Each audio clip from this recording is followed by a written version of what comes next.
Kagulat World. Grab ang buzz na umiikot ngayon sa Upper Austria Ladies Linz Open. Ngayong papalapit ang April 6 hanggang 12, tournament sa Design Center Linz. Hindi lang dahil isa itong bagong kabanata para sa event, kundi dahil posibleng masaksihan ng buong tennis world ang isang napakainit na rematch. Ang pinag-uusapan, ang Pinoy's pride na si Alexandra Ayala laban sa British star na si Katie Boulter, ang 4-time WTA champion na minsang umabot sa world number 23. At ngayong lumabas ang entry list para sa Upper Austria Ladies Linz Open, biglang nag-init ang social media. Fans mula Pilipinas hanggang United Kingdom, parehong napatingin sa isang posibleng matchup na pwedeng mangyari depende sa magiging draw ng tournament. Mas lalo pang naging intriguing ang kwento dahil sa format ng event ngayong taon. Sa unang pagkataon sa 35-year history ng torneo, gagamit ng indoor clay courts ang competition sa Design Center Linz. Ibig sabihin, mas mabagal ang surface kumpara sa traditional hard courts. Isang kondisyon na maaring magbigay ng strategic edge sa ilang players. Sa kasalukuyang projections ng draw, si Alex ay maaring pumasok bilang number 7 seed habang si Boulter naman ay kabilang sa main draw lineup.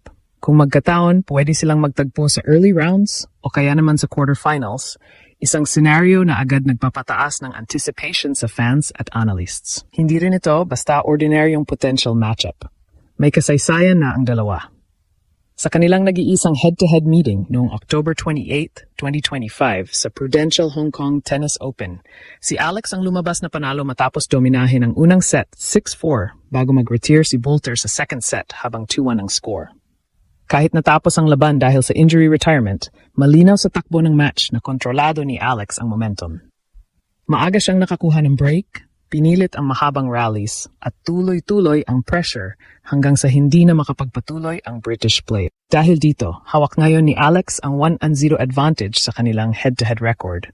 Ngayon, lalong umiinit ang diskusyon kung ano ang maaring mangyari kung magharap ulit sila sa Linz. Ang malaking factor na pinag-uusapan ay ang surface. Ang indoor clay ay kilala sa mas mabagal na tempo at sa pangangailangan ng matinding patience sa rallies. Dito pumapasok ang playing style ni Alex, isang left-handed baseliner na may heavy forehand spin at kayang magtrabaho sa mahabang exchanges.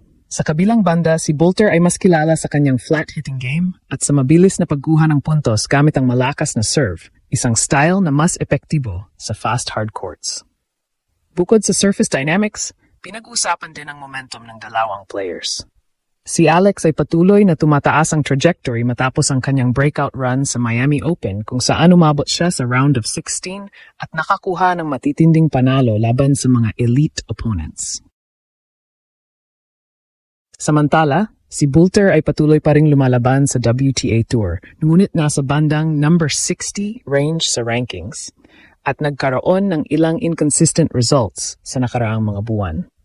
Sa social media, halatang sabik ang fans sa posibleng rematch. Maraming Pilipino ang excited na makita kung may pagpatuloy ni Alex ang kanyang momentum, habang ang international audience naman ay curious kung paano mag-adjust ang dalawang players sa bagong indoor clay setup ng Linz.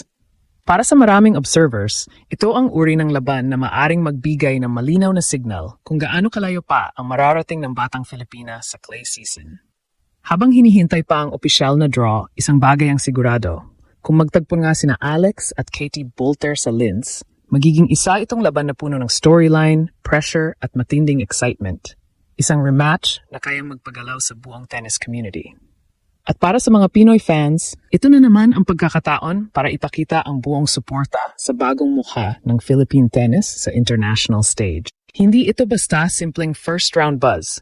Ito na ang moment kung saan pwedeng mag-shift ang narrative ng isang rising Filipina star laban sa isang established European champion.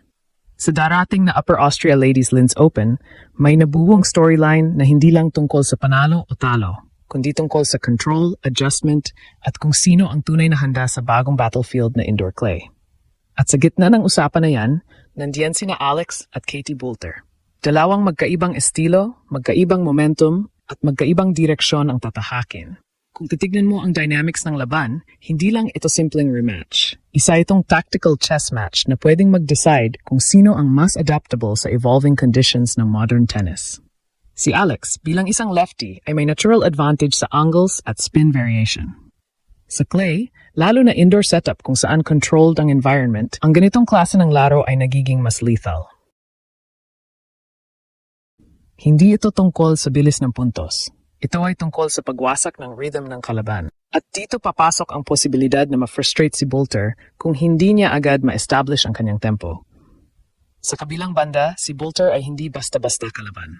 Bilang isang 4-time WTA champion, dala niya ang experience at composure na hindi basta nakukuha ng mas batang players. Pero ang tanong, sapat ba ang experience kung ang laban ay magiging war of patience? Ang indoor clay ay hindi nagpapatawad sa impatience.